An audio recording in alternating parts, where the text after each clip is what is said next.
नमस्कार मित्रांनो, आपल्या आजरा महाविद्यालयामध्ये गेले 5 दिवस हिंदी तरभाषी हिंदी नवलेखक शिबिर सुरू आहे आणि याचा समापन समारोह अगदी थोड्याच वेळात सुरू होत आहे। छोटे बच्चों के हाथ में बंदूक और वो भी नदी के तट पर क्या कर रहे हैं?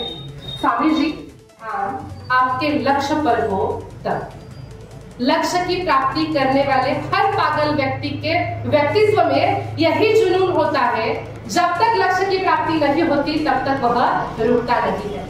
मुझे लगता है मेरे सामने जो सारे शिविरार्थी उपस्थित हैं, यह इसी मत वालों में से है। जो जुनून स्वामी जी में था वही जुनून आप में है, क्योंकि आप एक साहित्यिक बनना चाहते हैं, आप साहित्यिक जीवन की यात्रा शुरुआत करना चाहते हैं। इसलिए आपने लगभग 5 दिन तक अपना सारा घर द्वार सब कुछ छोड़कर किसी अन्य प्रदेशों में जाकर किसी अन्य लोगों के साथ, किसी अन्य सहेली और मित्रों के साथ जुड़कर अपने ज्ञान आत्मसात करने का प्रयास।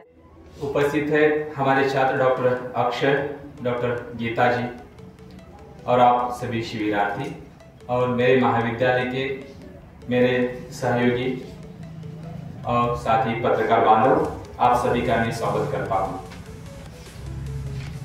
पहले धन्यवाद देना चाहिए केंद्रीय हिंदी निदेशालय को, क्योंकि मेरे ख्याल से मेरी बात हुकुमचंद मीना जी से पहले हुई थी। उन्होंने नथुलाल जी का नंबर दिया नथुलाल जी करने के लिए, इसलिए अरुणाचल प्रदेश से स्वीटी विश्वास और असम से रायमा चौधरी आने वाली थी। तीसरा निर्देशन पोस्ट हो गया मेरा। वैसे थोड़ा अपने आप को दुर्भाग्यशाली भी मैं समझता हूँ, क्योंकि इन तीनों सज्जनों को सुनने का अवसर मुझे नहीं मिला। सूरज सा तेज नहीं है मुझमें, सूरज सा तेज नहीं है मुझमें, दीपक सा जलता देखोगे तुम। सूरज सा तेज नहीं है मुझमें, दीपक सा जलता देखोगे तुम। अपनी हद रोशन करने से, अपनी हद रोशन करने से तुम मुझको कब तक रोकोगे, तुम मुझको कब तक रोकोगे। शिविर की विशिष्टता यह रही कि शिविर के तीसरे दिन हम राम तीर्थ जैसे पावन स्थल पर भ्रमण करने तथा प्राकृतिक सौंदर्य शांति की अनुभूति करने के लिए वहां पहुंचे, और वो एक अभिभूत करने वाला अविस्मरणीय अनुभव था। इसीलिए मैं आजरा महाविद्यालय तथा हमारे समन्वयक डॉक्टर अशोक बाचुलकर सर तथा हिंदी निदेशालय को धन्यवाद। अशोक बाचुलकर सर जी ने ऐसा नियोजन किया था कि हमें परिवार की याद भी नहीं आई, और भोजन विभाग में भी हमें हमसे अच्छा खाना खिलाए। डॉक्टर सादरे सर जी ने स्वयं मेहनत करके हमें खाना पकवाया। शिविर एक संगम का स्थल, जहाँ शब्दों की धारा, रचनात्मकता का अवतार, नए लेखकों का जमावड़ा, नए लेखकों का जमावड़ा, एक नई उमंग का संसार, जहाँ शब्दों की ताकत रचनात्मकता का प्रकाश फैलती है। कमल की नो पर शब्दों की जादू, नए विचारों का संचार, रचनात्मकता का आविष्कार।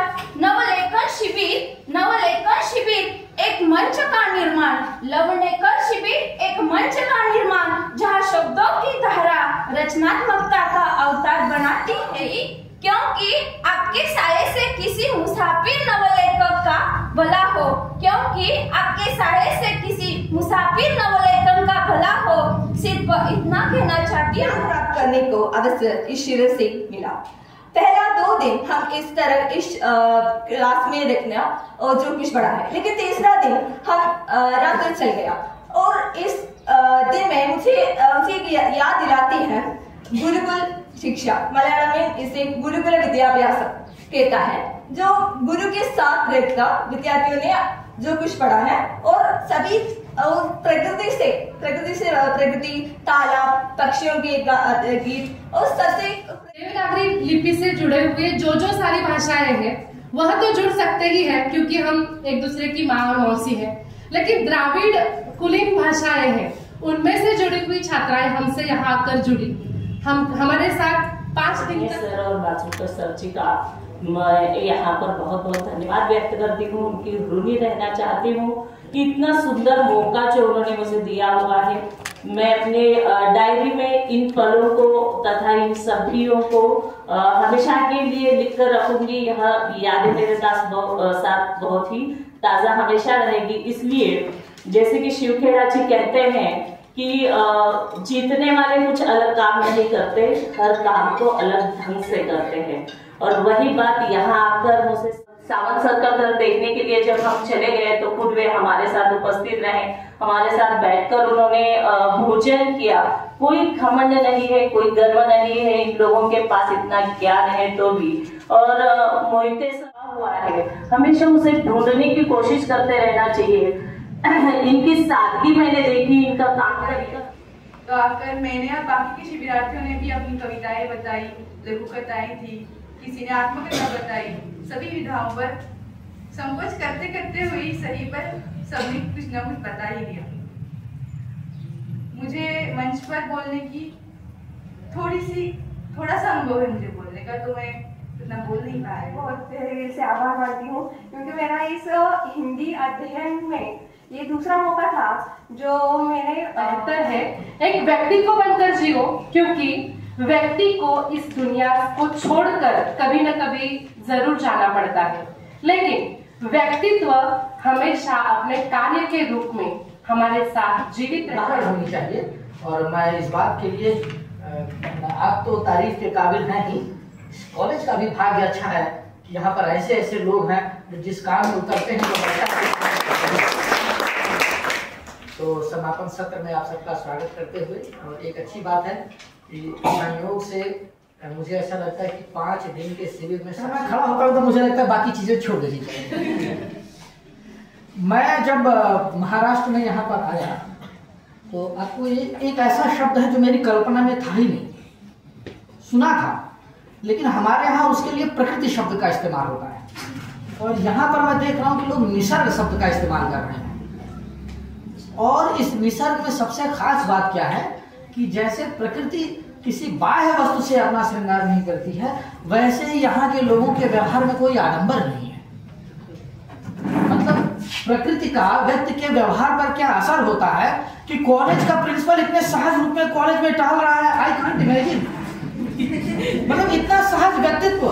यहाँ के प्रबंध समिति के लोग एक आयोजन में पूरा का पूरा कॉलेज इन्वॉल्व है, मैनेजमेंट मतलब प्रबंधन, प्रशासन, शिक्षक और गैर शैक्षणिक कर्मचारी, और इस कॉलेज के पूर्व छात्र छात्राएं भी आयोजन में सहभाग कर रहे हैं। मेरे लिए यह पहली बार ऐसा मैंने कोई आयोजन देखा है, तो मैं इसके लिए आप सबको साधुवाद देता हूं और ईश्वर से ये भी प्रार्थना करता हूं जो रखता हो इसके साथ इसे साहित्य से प्रेम हो, भाषा के प्रति समर्पित हो और सेवा का भाव रखता हो, सहयोग जिसका स्वभाव हो, ऐसा कोई अकादमिक प्रशासक बहुत कम मिलता है।